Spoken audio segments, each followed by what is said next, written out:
Welcome to Soccerex TV. I'm here with Alexi Lalas.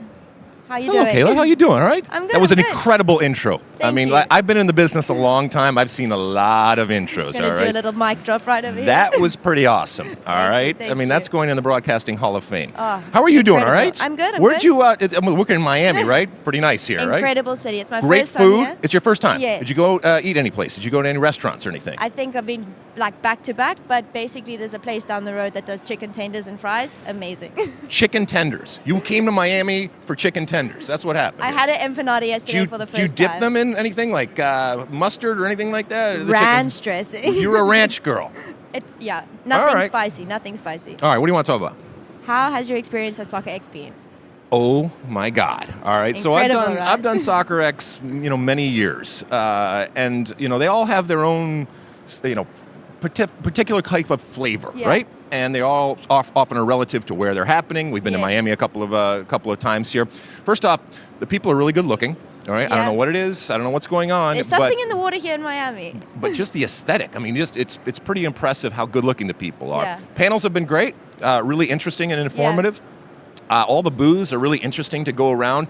I always love going to these types of conventions, and in particular Soccerex, because you can see what's going on now, but you can also see what's around the corner. The Exactly. future. You can see, hey, this is the technology, or this is the way people are thinking about the game on the field and off the field. Obviously, there's what happens on the field Yes. is a priority and important, but also what I'm hearing is about this ramp up to 2026. Yes. World Cup coming in 2026, United States with our friends to the North Canada, friends to the South Mexico, hosting it.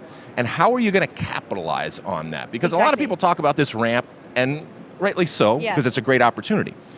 But what I'm trying to hear is what people specifically are going to do to capture that moment. Yes. And not just in that moment, but the legacy after that moment. And I'm hearing some really interesting ideas coming out of the panels and talking to different people here. So it's fun. I've even heard some things that they're going to be going beyond 2026. I mean, rightly so. I think soccer It's all right. in the States is really going to grow, and I think exponentially as well. Where are you from? South Africa. You're from South Africa. Yes. So we were there doing the World Cup, and we 2010? it was awesome. We had a wonderful time, but that was a really important moment. It was a source of incredible national pride, Yes. but it also established a legacy and the way soccer was viewed. Look, we understand that when it comes to soccer, there's a tent. Yes. All right, it's gotten bigger and bigger and bigger. All right, and we know that not everybody is going to stay in that tent. Yes. But we want to make it as inviting and welcoming as possible. Exactly. So that when they come into that tent, it's a fun time. The people that they associate with, the things that they see, the things that they do, they say, this is a place that I want to be. And that they don't leave the tent. Yes. We recognize, again, that some will leave the tent. But that tent, that American soccer tent, has gotten bigger and bigger. And there's that opportunity in 2026, is to make sure that the tent is as big as possible, but also as welcoming as possible. And that just doesn't happen overnight. That comes with thoughtful planning, strategic planning, and making sure that when that whistle blows that summer, that you are prepared, like I said, to maximize the opportunity, not just for the immediate benefit, but for future benefit. Sounds good. I've even had chats with people, and they're saying that, like, basically, how do they convince the average American to change their perspective of soccer, being from baseball and American football? How do you think people are actually going about that? How old are you?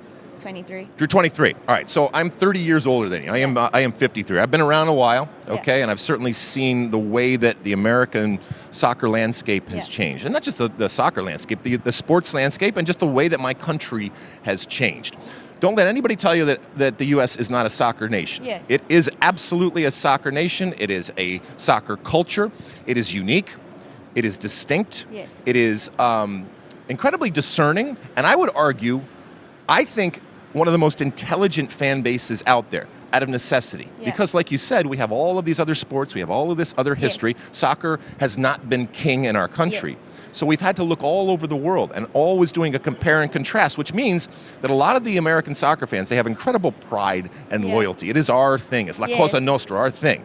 But they recognize that while they may think globally with this sport, they act locally. And they have that international thread that binds us, which is that game. We can call it soccer, you can call it football, culture, it doesn't really matter. It doesn't matter what you call it. We know what you're talking about. Yes. And that's one of the reasons why many, many years ago, before you were even born, when I would go out on my sidewalk and I would kick the ball in suburban Detroit, Michigan, right? In the 70s, the 1970s, that is. That's the previous century for you.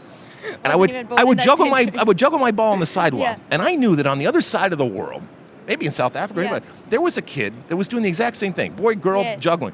I might have nothing in common with them. Different language, different culture, Yeah. different upbringing, but I had this in common. And Yes. I love the fact that that's the unique aspect of soccer. And I think a lot of people gravitate Yes. to that. And I think that's one of the reasons why it's gotten so big. I agree. Thank you so much for your time today. It's Thank been amazing you. to have you here. You nailed it. You nailed it. Thank You were you. awesome. Thank you. You were awesome. Now I have time to do my mic drop. Awesome.